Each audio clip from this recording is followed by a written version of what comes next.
Welcome back to Total Barnage. Today I am joined with absolutely no one. Today is going to be a little solo episode, me talking about my favourite topic of all time, which is injuries. This is something which is very close to my heart and my knee. My knee is bugging me at the moment. I need to get surgery on it, and that is the silver lining, and hopefully I'll be able to run soon. But if this is your first time listening to this podcast, welcome. This is a podcast very much over the first couple of episodes. If you can go back and listen to them, we've talked about New Year's resolutions, why they fail. We've had a crazy podcast the day after the Christmas party. Everyone was dressed in some wacky outfits. We're talking about our biggest gym fails. Then I go and chat to Guy about building barn gym, about the best things about that. And then had a chaotic chat with Charlotte yesterday. But by the time this podcast is out, all of those will already be published. Let's get into today's episode. And I'm going to give you my credentials. If you like, who the hell is this guy? Why is he talking about injuries? What does he know? Well, here is my CV through injuries and setbacks. So I'm a runner by trade. Middle distance runner, 800 meters. And whenever I get injured, I then always drop down to the 400 because my body can't hack as much mileage. But as a kid, I was a middle distance runner, did a lot of cross country, had some good success as a young lad with a fantastic team at Tunbridge Athletics Club, and had some great success until I started growing when I was about 13 or 14 and started experiencing some horrendous growing pains. I had osculatus in my knee. I had some shin splints after that. I had to wear those very silly kind of calf sleeves that make you look proper like a keen bean. But I did have some success as a teenager. A few county medals, county wins over the 800 meters. But a lot of it was disrupted through injury. I then went to Durham University, and because it was COVID for the first couple of years, and I went there more for the academic side, I was running, but wasn't training really with a group. I put a lot of pressure on myself in that first year in 2021, and meant that I decided to cut my season short. This is in August 2021. Was in a pretty bad spot, and cut my season short. Was like, this is going to ruin running for me completely, and it's best to get out before I just overcook it, which I probably did already, but I didn't want to do it anymore. I took about 6 weeks off and went and saw a counsellor, went and saw a therapist just to chat through some life bits, and he got me back into running. And I was like, right, this is it. I've got a fresh perspective. I'm not putting as much pressure on myself. I'm quite excited to see where this goes. First week of training, I had my mate Ollie, is his 21st, and didn't have too much to drink, a couple of glasses of wine, got a bit jolly, went back to, we were camping in his field, and I decided for some odd reason to do a backflip in his field, despite the demons in my head saying that someone was going to get hurt that night. I decided to do a backflip, and it was me. It's in fact me that got hurt. So I had some existential premonition of getting injured, and unfortunately it wasn't just a sprained ankle. I landed a bit awkwardly in a rabbit hole. My foot kind of collapsed in.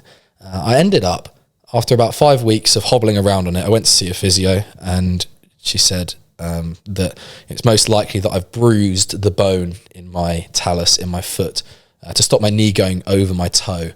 And that then started a 7-month injury, 7-month hiatus from the sport, which was a big old challenge. It was a big challenge. So it took me 15 weeks to get back, even jogging on the spot, getting back to running, and 7 months in total to get back from that injury. But I ended up then having the best season that I've ever had. I got back running in May. At the end of May, my first 800 metre race back, I ran the fastest time that I've ever run in Sport City in Manchester. And then a couple of weeks later, I won the South of England 800 metre champs as a senior. And then a few weeks after that, I ended up coming second at the national under-23 champs in Bedford. And so not all is bad when you're injured. There are a lot of things that I learned. Don't get me wrong, very, very difficult time. A lot of very, very difficult. Can't be understated. But there is always a positive side after that. Then after the national under 23 champs, I did a mile race in Medway Park, and had this problem with my knee, and I was then out for another 5 months. So short-lived season, successful season, but short-lived. And it took me out for a few months with patella tendonitis, and then the other side I had a tracking problem with my knee. Got back in January, had some consistent training, managed to then come sixth, made the final with the British University champs, Bucks, and then a couple of weeks after that I ran what is now my current PB of 149 for the 800. Made the final of the national under 23 champs again, and then had a really, really good spell of training going into my decision then to go out to America to try and use it as a stepping stone to become a professional athlete and to get a professional contract. Unfortunately, when I went out to the States, I got injured pretty much within a couple of weeks. It was the training, the intensity, the change, doing loads of stuff in spikes, doing stuff on the indoor track, easy runs a little bit too fast, not as much kind of synergy synthesis between the strength training and the sessions that just messed up my Achilles. And so that put me out for pretty much, the start of that outdoor season out there. I was out for about 2.5 months, loaded up on anti-inflammatories. And when I came back to the UK to try and get my track season kick-started over here, because obviously in the States, it starts a lot earlier if you know the NCAA system. It kicks off in about March. March time is when they start racing. And they kind of peak at the start of June. Whereas professional and in the UK scene, you'll probably start at the end of April, start of May, and go on maybe even until August and even September now. So got back, came off these anti-inflammatories, and then ran a couple of races and found out that I had a stress fracture in my left navicular, my left foot. Had a stress fracture in my left foot, put me in a boot over summer, but my right knee, which is still bugging me at the moment, also flared up. So that was in the summer of 2024. And I knew I had an inkling, more than an inkling, I had a good load of convincing thoughts. And we'll get onto this as one of the approaches and the realizations that I've had going through injuries is you got to call bullshit out on some of your thoughts. You got to call BS out on them. And I had a lot of convincing thoughts about that, this, despite being in a boot on my left side, it was my right knee that didn't feel as bad, but it was the one that was going to bug me. And sure thing, we're 18 months down the line and I need to get surgery on it. And so I then decided nothing was really working with the US. They still wanted me to go back on the anti-inflammatories, go on the cycles, and it would be really bad. I got no stomach issues from it, but it would have been really bad if I did continue, and a massive risk for that, just general health-wise. So I decided to drop out in January last year, 2025, and go to some physios and osteopaths that I trusted and was led to over here. I still haven't been able to run last year. I kind of got back a couple of times. I had these scans and there's nothing structurally wrong on my knee, but it still bugs me a lot.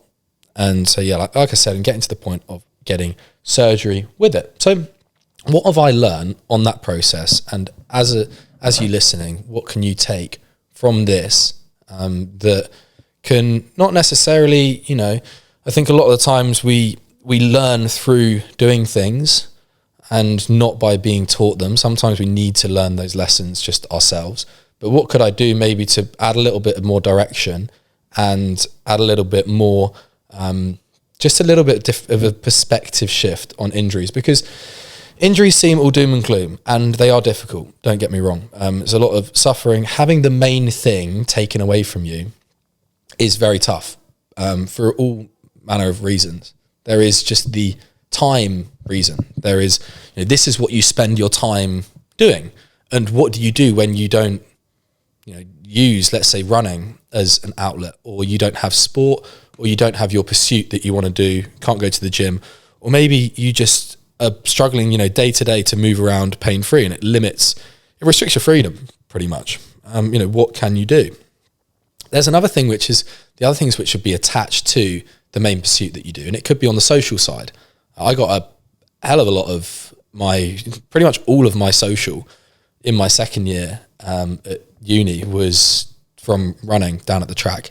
And so when I didn't have that, and I didn't want to drink, I didn't, want to, because I wasn't in a great spot anyway. I didn't want to make it worse by going out, having terrible sleep, getting absolutely hammered. That then cut off a little bit of an extra social outlet, because as all Brits know, if you're listening to this, you're a Brit, and even if, out in the States, it's probably similar. You can't really go out without drinking at uni. It's a very difficult thing to do. It is possible. And I think now the new wave of a little bit more, sober mentality is really beneficial for that.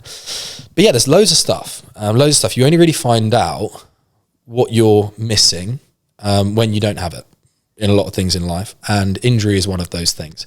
I think that's one of the positive things that comes from injury, is that if you allow yourself, and this will happen naturally as you find that there's a little bit of a void, something that you're lacking, is what does your main pursuit actually give you? Why do you value it?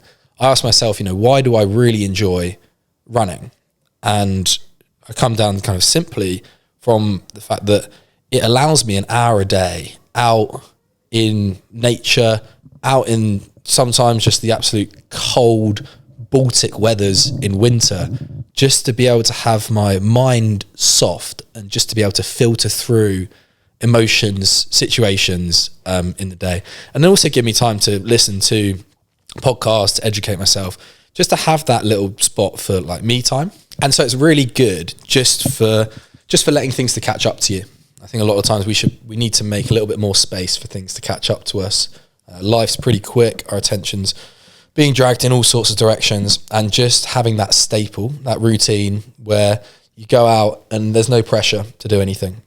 There's no pressure to behave a certain way, to listen to a certain thing. You just get out on an easy run, and it's great. Also a great place for me to push myself, to test myself, to find out more about myself, how I work, what my doubts might look like, and all manner of things that is really important with me with running. And so that is one of the things during injury that I think is a really good thing to ask yourself is, what am I missing? And can I put that into something that I can do? Can I add that in and replicate that as the next best alternative? Because that's really all what injury is a lot of times, is you try and find the next best alternative. So for me, a lot of times runners, when we can't run, we cross train. So can I apply some of the things that I enjoy about running on the cross trainer? Can I use some of the sessions to improve my mental strength, to find out more about myself, to really work through doubt and to see how that manifests in real time? So that is the next best alternative. I think there are loads of stuff that, and this is the main thing really going through it, is you need to have agency with it. You need to decide that you're really going to give it a go, and that you're not going to settle for just waiting until you get to the end of an injury.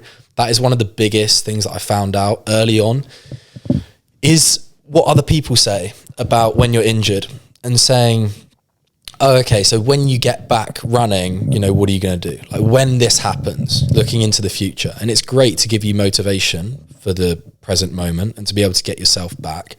But really, there's so much that you can do whilst you're not able to do the main thing, so that when you come back, then you're going to be stronger physically, mentally, you're going to be more mature, you're going to have a greater kind of perspective, and it's going to just allow you to step out of the situation that you're in, allow you to step out of maybe some hard training or a more of a narrow focus, and you come back in with a little bit of fresh outlook, and you slow down to speed up, or you zoom out to then zoom back in again.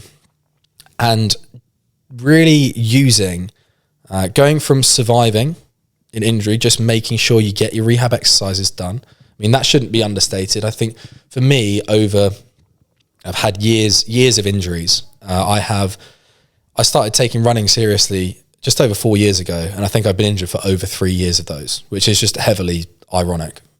It's just kind of cosmically hilarious. And so I know that the base level thing that you need to do is you need to do your rehab. You need to get it done. Regardless of what it is, you need to make it a priority. So that's a lot of what we talk about on the Barn Gym community. If you join the community, for the first 7 days, you get a 7-day challenge where there are a few requirements, hitting your protein goal, getting a certain amount of sleep in, hydrating, and there's some stuff that you need to follow over the first 7 days to just give yourself a kickstarter to get your habits going. But also we'll release videos every day, just focusing on different parts, a bit on mindset, a bit on nutrition, a bit on training, some things, how to schedule your activities in. And that is the main thing that I've learned, is you need to make it a priority. I needed to make my rehab a priority so that I would do it, because there are way too many things, again, way too many bits that are going for our attention nowadays. And you might have so many options to go out and do something, or to sleep, or to go on your phone, or to watch TV, or anything that stops you from really focusing on doing the things you need to do to get back healthy. And that is the main thing, is the decision to make something a priority. And then you have to act out that priority. It has to be revealed in your actions. You can't just say it. It really doesn't matter if you say it. It's a great thing to say it and to be intentional about the words that you say. But unless you're actually acting on it, it's really not going to move the needle. And so that is the thing. Bottom line, tick the box, get your rehab done, do it consistently, and give yourself the best chance of getting back as quickly as possible.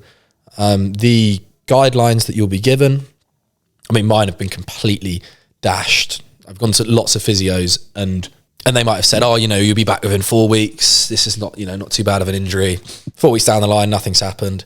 And, 18 months down the line, and we are where we are. So it's making that a priority.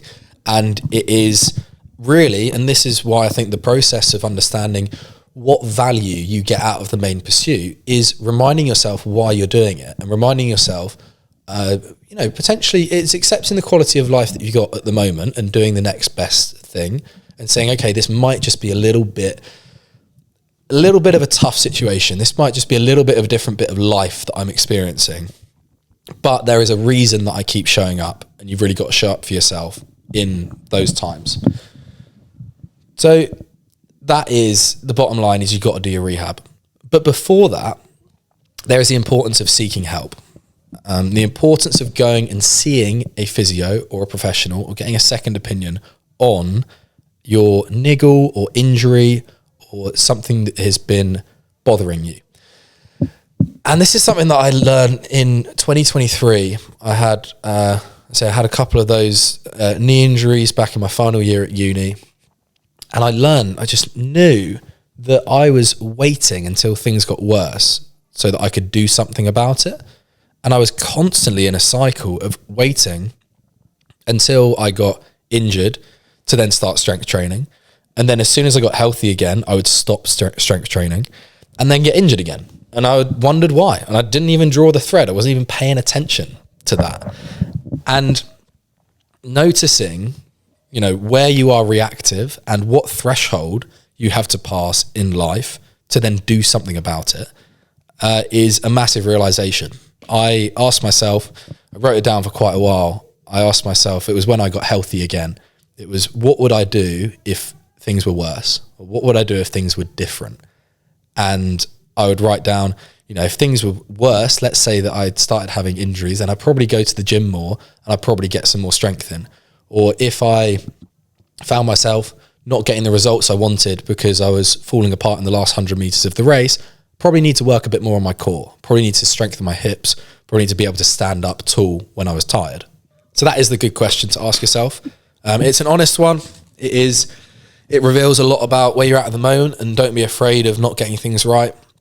I'm still learning. Throughout this whole process. Every month, every week, there's something new that I learn that I probably couldn't even think about learning. So it's always just trying to progress, trying to be better every day, and to not worry about getting things right on the first try.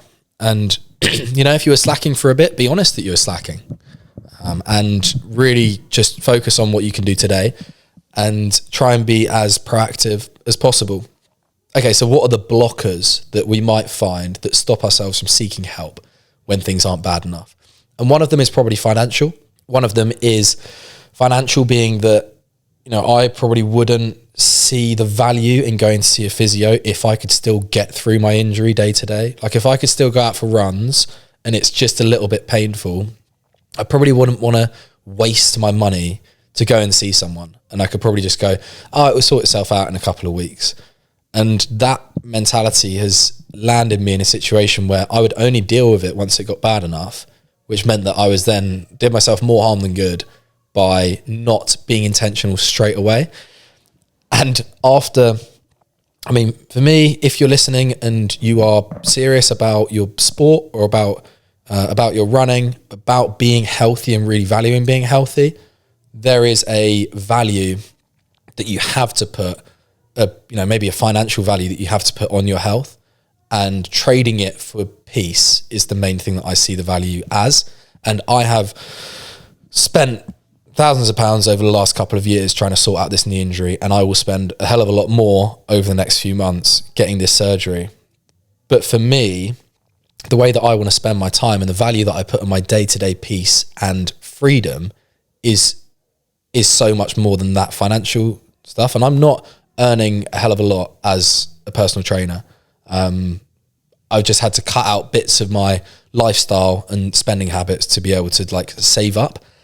And it is just looking at what other bits of value do you see in your pursuit, and then going, okay, the financial is completely worth it. Giving up a couple of months of saving, of going out or drinking, or your spending habits, going shopping, and if you can just reframe that and go, this is an investment into the future, then, and not necessarily something that you're going to get a return on financially, but emotionally and freedom wise, and just enjoyment of life, then I think it's invaluable.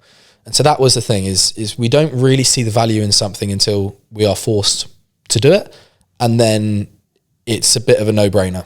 There's loads of other stuff you get with physios that are really important. I mean, no matter how much you might know and how much I might know about my body and the sport, going to see a physio, doing some strength testing, or just having a second opinion gives such a great perspective on it, and often highlights things that so obvious that I just haven't even considered.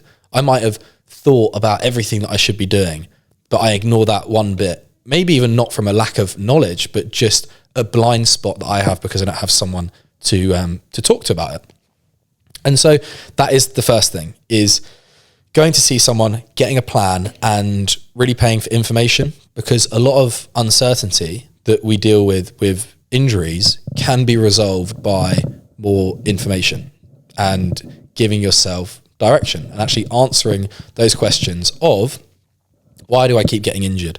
What is this thing that's nagging me? Can I actually run through it or not? And just seeing the value in that.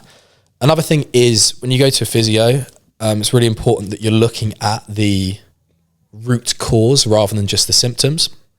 Like I said, when I was out in the States, I was on anti-inflammatories, some really strong ones, for 2.5, 3 months, way longer than I should have been on. One of the main reasons that I came back after I saw a knee consultant, and he said that was not a good idea.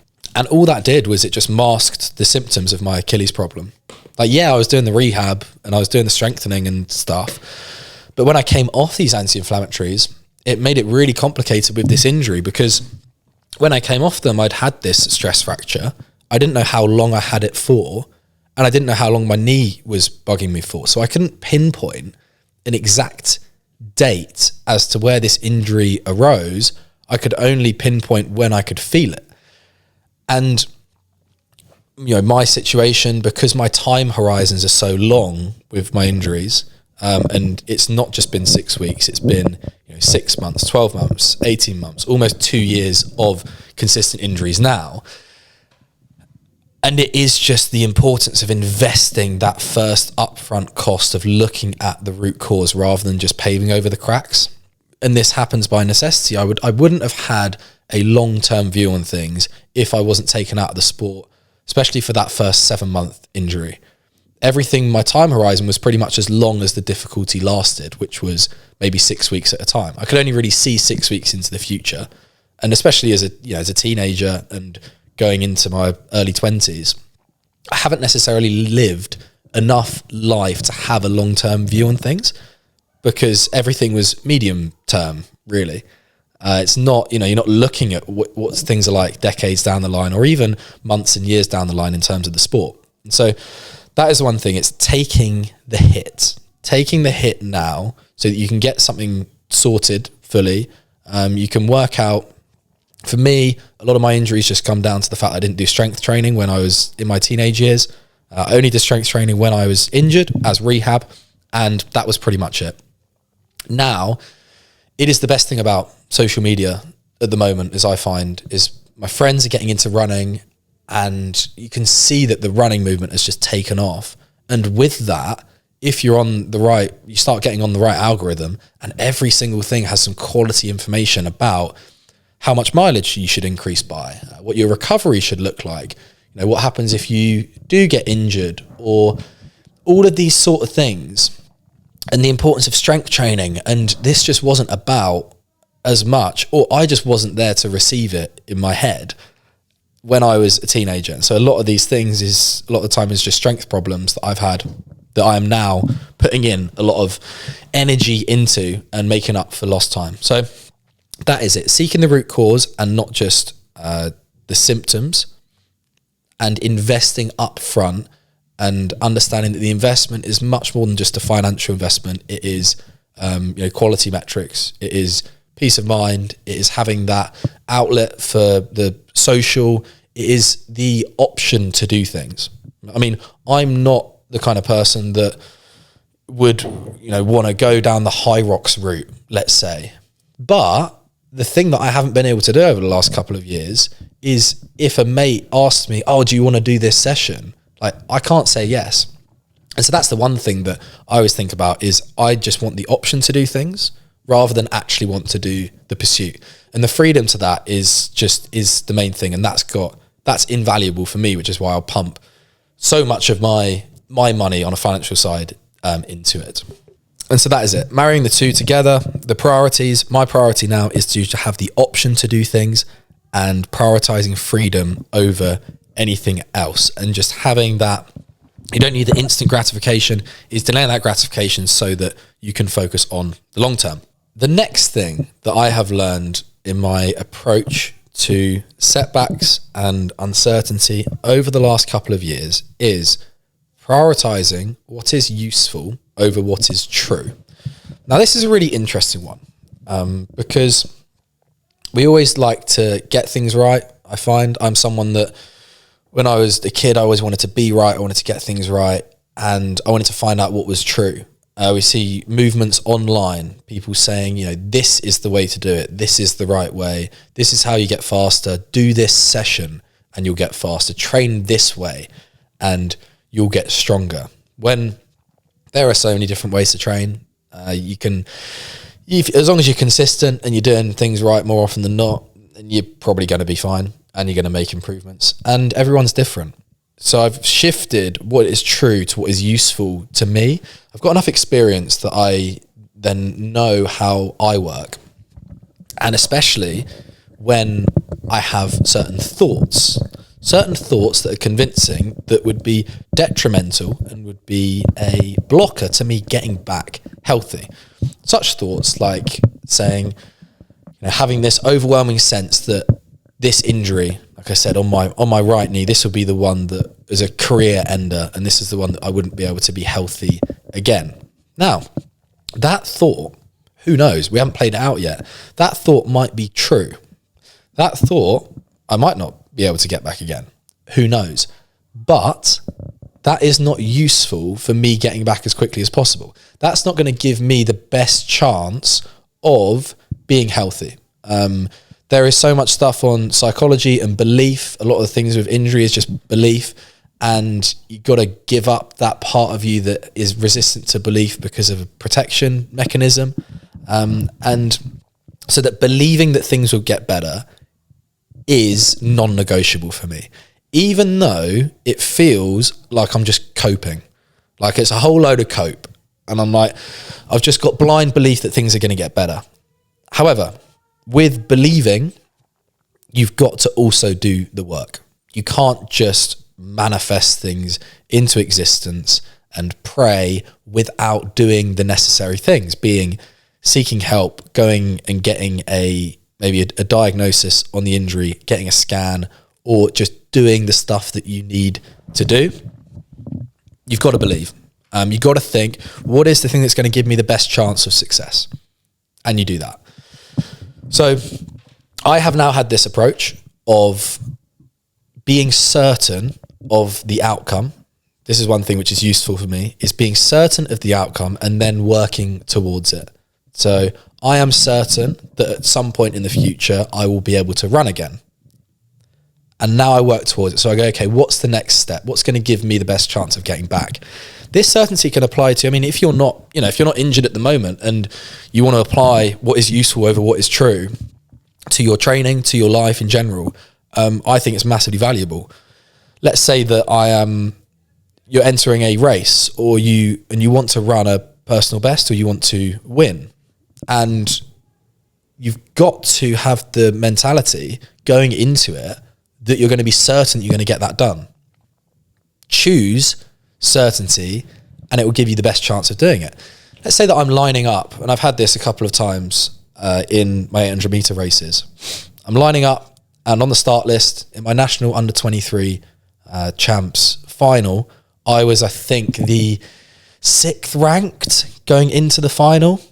I think I was probably about 9th or 10th overall, made it to the final. And I just said to myself, I was like, let me just put myself in a position that I could get a medal. Let me be certain that I can just get up there and make it happen. And if it doesn't work, then it doesn't work. And I came away with a silver medal, came away with 2nd after leading most of the way. And what I realized in that moment was that there is no downside of, and you don't need to state it, you don't need to say it out loud, you don't need to tell everyone that you're going to go and win, but there is no downside of assuming, being certain of the outcome and putting yourself in a position to do it. And it is the same across everything that I will do now. If there is a certain lift in the gym that I will do, I will just be certain.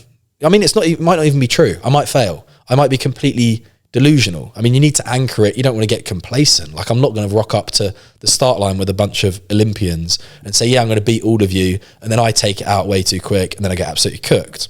Like, you've got to be smart with it. You've got to be tactical. Like, don't be completely delusional without backing it up and being smart and tactical. You don't want to put yourself in a situation where you chuck loads of weight on the bar and then you can't lift it because, you've taken Charlie's advice of it's useful to just be certain of doing it.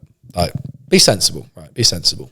But, if you're going up to doing a lift, you just have to assume you're going to do it. Just do that and it gives you the best shot of doing it. If you don't, it doesn't matter. But everything is about just the best chance. So let's go into what I had to give up to change my mindset to this, because I think it's all well and good saying, okay, cool, we've got this principle that works for me at the moment. But what did it look like going through it? And what it looked like was giving up that part of myself that wants to be right and really being open and being okay with being wrong. This is, again, having really clear priorities. Is you want to prioritize doing what's best for you and prioritizing getting things right, or getting, putting yourself in the best spot rather than being right. And understanding that the more that you're wrong, the more that you pave the way for understanding things better and for giving yourself the best chance of success. And the bottom line is, other people's opinions don't matter. You know, if someone says that you can't do something, then cool. You've got to be your best cheerleader. You've got to know deep down that you're going to do everything that it takes to put yourself in the best situation. So what's a couple of things that would be useful over what is true? So we can talk about, you know, certainty of the outcome and then work towards it. There's also something, maybe, you know, you might feel like you've got a chip on your shoulder, or there's a rival that you want to get back at, or there are some people that are naysayers and you want to prove them wrong. I think a lot of those are probably, you know, decent fuel for a lot of time. If it takes you to make up some imaginary rival, or to, you know, to make sure that you go to the gym and do your rehab or do your training, then absolutely use it. If you need that extra bit of fuel, go for it. Obviously, over the long run, it's good to have a bit more of a, maybe, you know, a grounded purpose, a grounded idea of, you know, something that's not reliant on external circumstances. But use what you've got. Use what you've got, and go with what is useful over what is true. Another thing that I've learned over lots of injuries, over many years of these things, is asking yourself the question, what can I do between now and then? There's always something that we can do. Again, it's going into what is the next best alternative, but it's also using something as an opportunity for growth, or to find out more about yourself, or to do something that you previously weren't able to do, or didn't really think about doing, because you were just maybe in the swing of things going, you know, well, and just getting your training done. And this setback has knocked you off a little bit. And it might reveal things that you kind of neglected whilst you're going through a process before. So there's always something that we can do. What can I do between now and then, isn't just restricted to work. Like, no, not like what can I do more of? It could be rest. Like, sometimes between doing your scan and getting your results, that wait, you just need to chill out, or you just might need to have a nice recovery day. You go out with your mates and just have a decent time. Take your mind off it. But there's a lot of other things, and this is, again, going back to the idea of waiting, and waiting for a particular time to then begin. Is that I found during that first 7-month injury, is that after I was down in the dumps, was, you know, feeling pretty terrible about the fact I was going to be out for at least 6 months, I said, okay, this is a fantastic opportunity. I've got 6 months now to cross train and to really try and work out how my mind works, and to not just get back to the level and to wait until I can run to then get back stronger. I mean, you hear back stronger as a thing, and it's like, cool. You know, if you listen to the Peter Crouch podcast, that is the main thing on that. Shout out, Peter, if you're listening, mate. But it is true. I think you've got to go for being stronger than you were before, mentally or physically. And so for those 7 months, all I kind of worked on was, okay, how can I explore more? How can I get stronger on the bike? How can I do the things that I'd previously neglected? You know, what can I do between now and then? Compare that to my stress fracture injury, which is different, which you just need to chill out. You could train, I could maybe get on the ski erg, but I just kind of use that as, you know, I'm not going to get on the bike. I'm just going to let that one heal and just prioritize recovery. So, you know, use it to catch up with people. And this year I had my first summer where I didn't have a track season. It was challenging because I didn't have the structure that I normally have, but it just allowed me to have so many social occasions. Like, I had my stepbrother's wedding, went on a couple of holidays, managed to see my mates for their birthdays, and weekends kind of were freed up because I wasn't competing. And so there's always something you can do between now and then. And again, it's just focusing on what you can do today and really being intentional about it, and understanding that injuries and setbacks is always a time for exploration. It's always a time to find out more about yourself, the way that you work, the way that you interact with the sport, your identity, and other people. And that could be through Cross-training. Cross-training is a massive thing for physical, mental exploration. Strength training. If you can strength train, then try and get as strong as possible. Like I said, there might be certain weaknesses that have led to your injury, and it might just be strength-based. So really focus on putting the same intentionality and drive behind the main pursuit to the next best thing. Can you build your aerobic base? Can you swim? Can you find this as an opportunity to learn a new skill? When I went back to America in August 2024, I went on the watt bike for about an hour a day. And all I did, an hour a day, was just focusing on my thought patterns and focusing on just learning how to let go of my thoughts and get into flow. So these are some things that I learned on the watt bike. First thing is doubt. My definition of doubt is a sign that you are close to doing something that you didn't think you could do, or you've forgotten that you're able to do. Doubt is a sign that you're close to doing what you didn't think you could do, or what you've forgotten that you can do. Doubt a lot of the time is very, very convincing. I mean, it's probably one of the most convincing things. It's going to show up in your training like saying, you can't do this. You've overcooked it. You need to back off.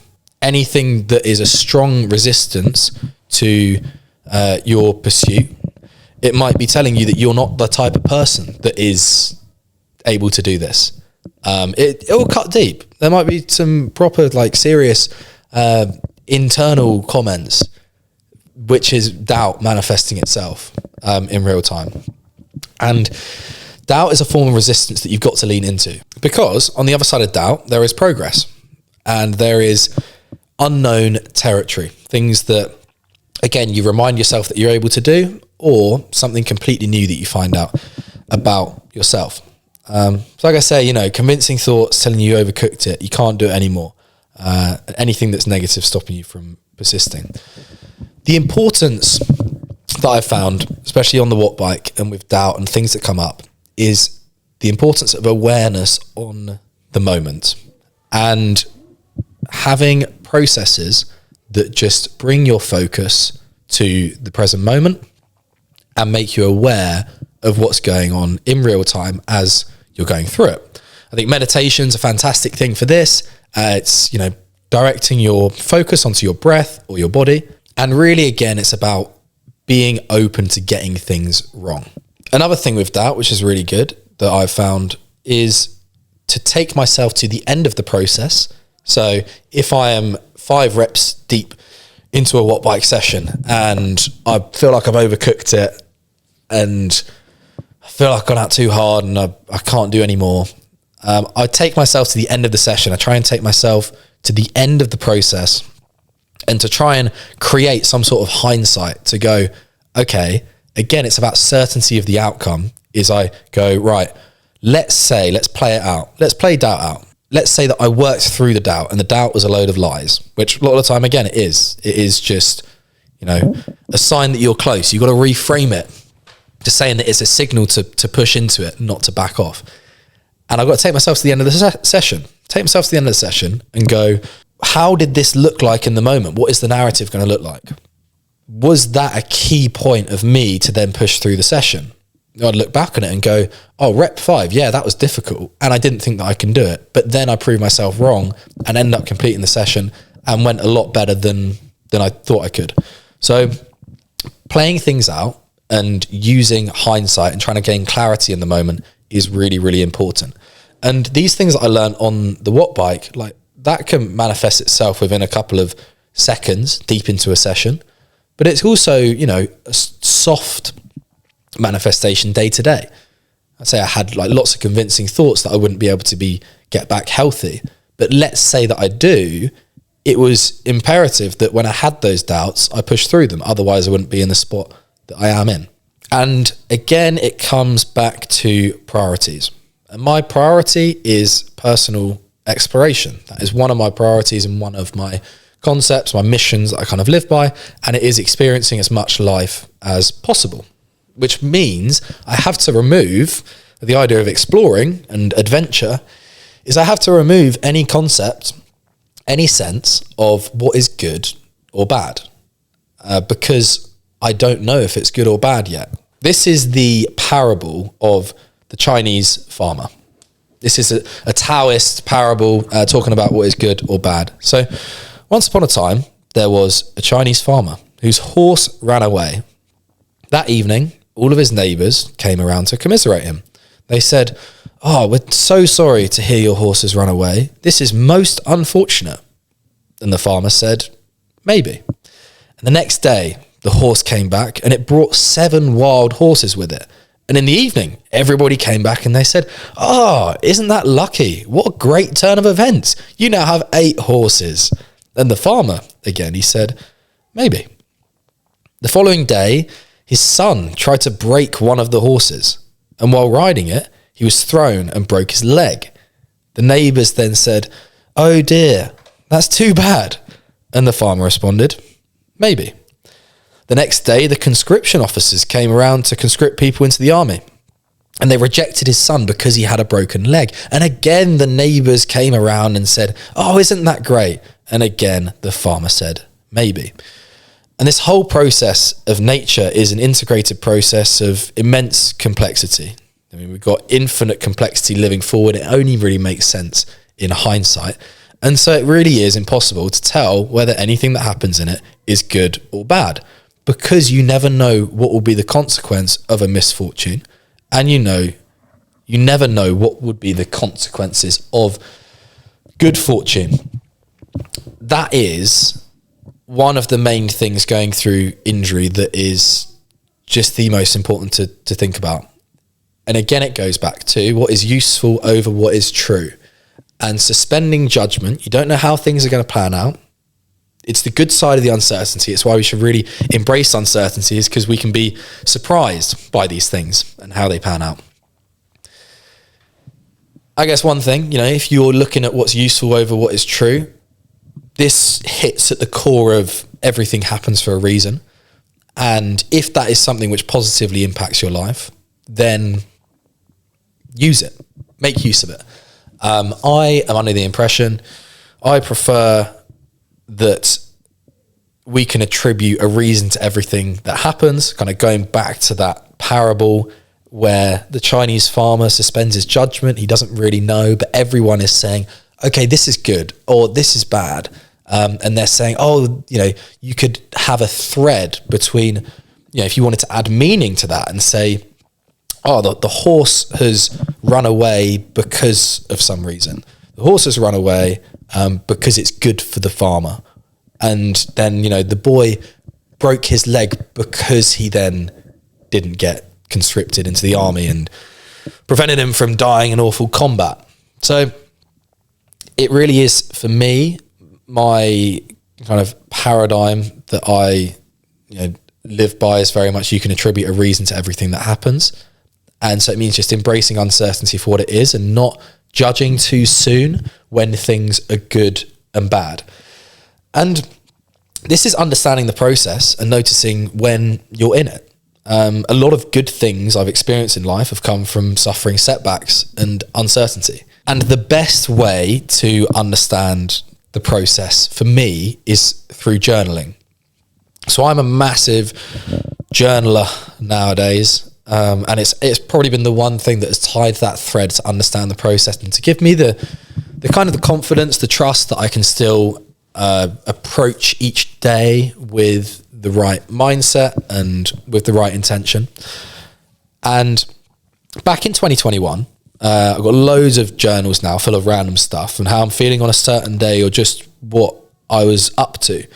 But throughout this process, I've made sure that I just wrote things exactly as they are, because then they become so useful looking back on it.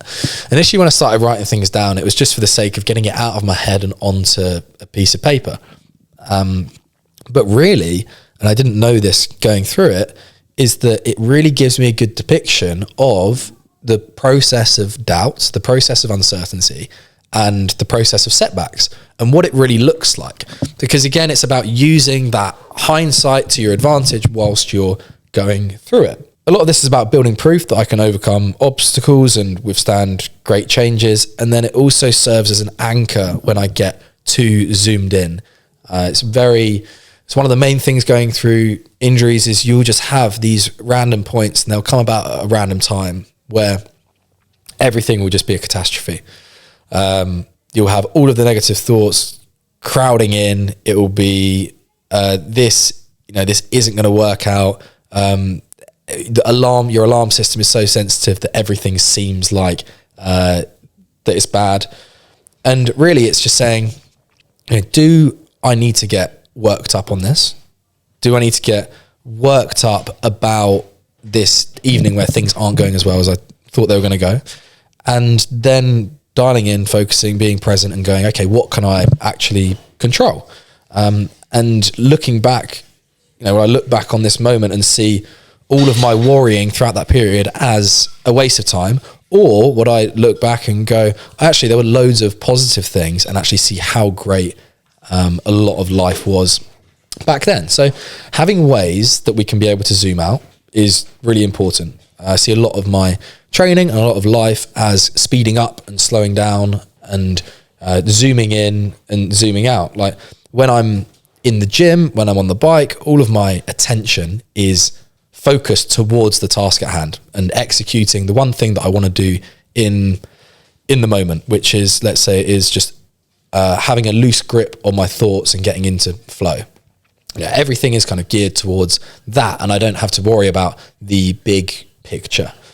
But then some days it's really important to just have a little bit of a big picture thing to understand that maybe the situation that you're going through isn't as bad as you thought, and it could be a hell of a lot worse, or it is actually a decently kind of pivotal moment in your life to then give you the motivation to keep sticking at it. We can also overvalue and add too much significance on the present moment, and it's about giving ourselves clarity over it and really saying, okay, let's say we're on a night out and it's past midnight and a couple of shots are going around and you're having that extra drink. How much is that extra drink really worth in the moment? And is it really that important that you go and neck a couple of more pints after midnight?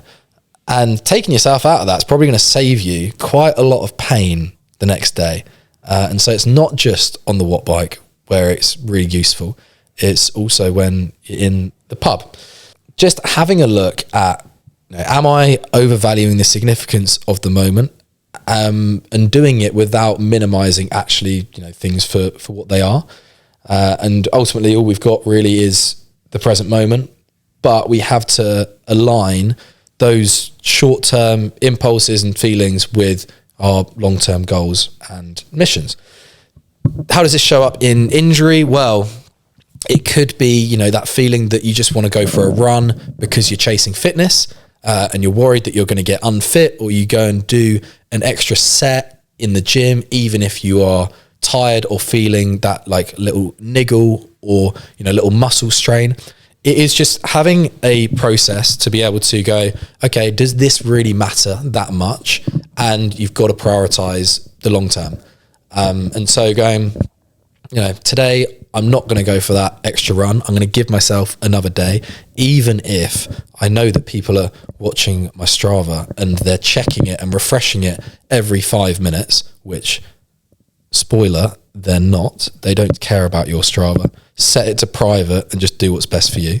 And just focus on trying to keep a consistent method of dialing down in that process, and just don't do any harm. Try and keep yourself in the game and focus on consistency rather than intensity. If your training is consistent enough, having a day off is probably, when you're feeling it, it's probably better than going and training. But then it's also in the same way, it's like how important, this is me speaking to myself, is that extra YouTube video when you know that you should be getting some sleep, or an extra little scroll on TikTok.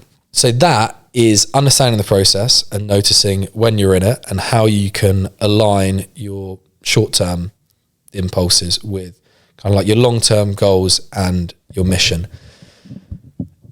It is all well and good saying all of that stuff, but really it is a practice.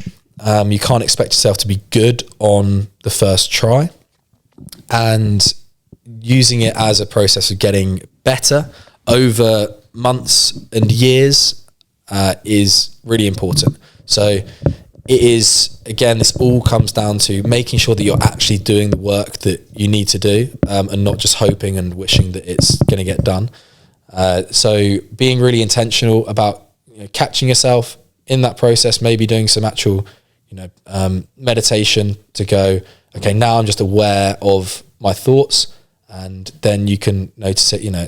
Meditation isn't just when you sit down on your chair and chuck your headphones in to listen to some guided meditation. It's actually useful day to day. So if you're getting a bit frustrated, then in the afternoon, that's when the meditation is important. Next thing is patience, and what I've learned about patience over the past couple of years. And this is mainly that patience is distracting yourself with something else. It is embracing the situation and sitting in uncertainty. And a lot of it is about managing emotions. And again, the more you practice it, the better you'll get. And expectations a lot of times shape how patient you'll be. This might be time expectations. So let's say that your injury is going to take 4 weeks, but you're not seeing any results by week 3. You probably start to get impatient. You start to think, oh, okay, it's never going to get better. Or you'll try and rush things to get it done by that 4-week timeline. So patience really is so important, because a lot of the reasons why I haven't got back as quickly as I'd like to is because I've been impatient, and impatience actually disrupts progress when you expand over a longer time horizon. But my favorite thing about patience at the moment is because I'm in new territory with this injury. I've never had an injury that started in a different country, that has been kind of complicated by the processes of different physios, having deadlines, competing for a team, maybe running through injuries, having anti-inflammatories to mask it. This is all kind of new territory for me. And so it's about this personal exploration piece, is being not judging how things are going to feel, and is simplifying these complex life experiences and these new emotions and feelings into types of virtues or definitions. And when they say, patience is a virtue, cool, sounds good. What does that actually mean? And, it seems like when you talk about virtues, it's all in theory. I mean, I did my undergrad, studied a lot about ancient virtues and stuff, and they all write about it, but really it's how they show up. It's trying to notice how they show up in the real world day to day. And it's simplifying these complex life experience into virtues. So saying, okay, what if the emotion that I'm feeling at the moment, like frustration or a bit of numbness, is just patience or requires patience? What if that is just a solution? We live through things, and because our emotions are so complex, it's kind of very difficult sometimes to label it in the right way.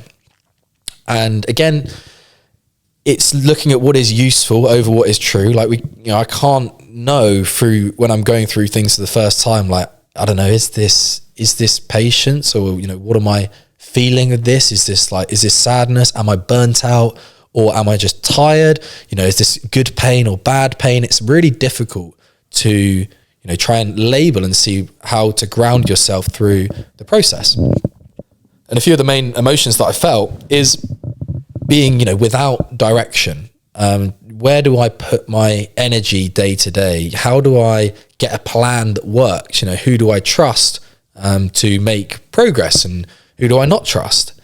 And how do I feel, have this feeling of numbness. Like you kind of do stuff, I've done whatever contribution to my injury over the last 18 months. And I get to certain points where I just go, am I just doing stuff? Like, is all I'm doing at the moment is just doing stuff and not really anything else? It's just doing it and hoping that it works. And, that feeling for me, I go, okay, hold on. What happens if that is just patience and I don't realize it? What if just the feeling of being a bit lost? What if that is just the process of patience in real life? And it's looking at those and saying, what happens if that is just the word and I'm just alien to it at the moment because I haven't experienced it that much? And then grounding yourself in it and going, okay, what actually then is patience? And going through a process and going, okay, I noticed this emotion. I felt this emotion. I still would like to do what I can, and pinning it down and saying, okay, this is just a learning period, or this is just a patience period. And so you go, with patience, can I just distract myself with something else? Can I sit in the situation? Can I embrace the discomfort for what it is? Or can I do the next best alternative? Patience is also, and I'll go back to this because I think it is really important, is that you have to still be doing your best action-wise. You need to be doing the things that are going to give you the best chance of getting back. That is non-negotiable. That is the thing that if you are not seeing results, have a look at what you've done over the past month. If you haven't been doing the work, go and do the work and then come back. So having a record of exactly what you've done is really important. Again, going back to the journaling or writing things down, is you can then have an objective measure of, okay, hold on, like I am actually doing the work to get things done. Am I seeing results with it? Or might they be, delayed? And I'm going to keep pushing through. And then also being intentional. So it's about being intentional with the input and patient with the results, and just focusing on the process of doing it. If you have someone that you trust, if you know that if your physio says that what you're going to do is going to get you results, then stick with it for a good period of time. Focus on your input, focus on doing the things that are going to get you back, and just be patient with when those results are. So I've spoken about it a lot over this podcast, coming back to it, and it's the importance of having core principles and a mission. I have two. Maybe this might be helpful for for anyone that might be in a similar situation. You find yourself a little bit directionless with it. The first one, like I said, is personal exploration, and this is just exploring myself, my mind, my experience of life, my relationships with other people, and not judging what things are going to look like as I go through it. That is the main thing, that we kind of have to keep ourselves in control of the situation. We might want to control the outcome. We might want to control the direction, and we might have a plan of how things are going. But really, if I come back to that core tenet of personal exploration, is if something feels uncomfortable, then it's okay, because that is just part of exploring. The second one is helping others. Having a purpose greater than yourself is really important. I learned this when I was out in the US, and the team aspect that I was at Clemson was just fantastic. I never was part of something which had such a strong identity towards the sport, towards competition, how close everyone was together. Everyone's in the same uniform. They traveled together. It was just amazing support, and you kind of act on behalf of someone else. And when you get to points where you might not be feeling as motivated, there needs to be, and we talked about this with Guy in the first episode, and talking about the creation of Barn Gym, is having that purpose and that why to come back to and reminding yourself of it. There needs to be a reason, sometimes for us to go and do the things that we need to do. You know, you could go full Goggins and you go, right, perform without purpose. Sometimes you just need to perform without purpose. Yes, but very, very difficult. Give it a go. But ultimately, it's better to have a purpose that isn't driven by externalities and that is consistent throughout whatever happens in your life. So helping others is one of my core, principles. And it might not mean, directly helping others. It might just look like working on myself and going, okay, if I don't give it a go, how would I be able to, if one of my friends comes to me and says, I'm struggling with this, it could be an injury or a setback or something else, they come for advice. And if I go, I can't give you advice because I gave up because it got difficult, then I can't serve out my mission, my principle of helping other people. So it's knowing that the more that you focus on yourself, the more you can give to others. And another one of them is just being present and being present in the moment. And that is something that I always come back to, is that if I would feel like my peace day to day, being the quiet of my mind or the ability to experience the present moment and connect with other people, if that is being restricted or limited, or if that can't be accessed, then I'll have to have a look and go, what can I do to be able to unlock those connections and to be able to have more access to the present moment? But really having that priority of saying, I have my best sessions with people and I can deliver my best work when I'm present, means that when I am going through a lot of uncertainty and difficulty outside of work, I need to be working on it. I need to be intentional about it. I need to not just survive, but I need to try and work to thrive in life and enjoy it. And it allows me to be more present once I've dealt with all of the things that I'm going through, and reminding myself of these core principles and missions. It gains clarity, and it can mean that you can act in alignment with them. And it just means that you can stay grounded throughout a process of uncertainty, because everything a lot of the time is complicated by other people and by your own thoughts. And so having this simple principles to come back to and your priorities to build your life around allows you to gain a strong footing when everything beneath you is collapsing.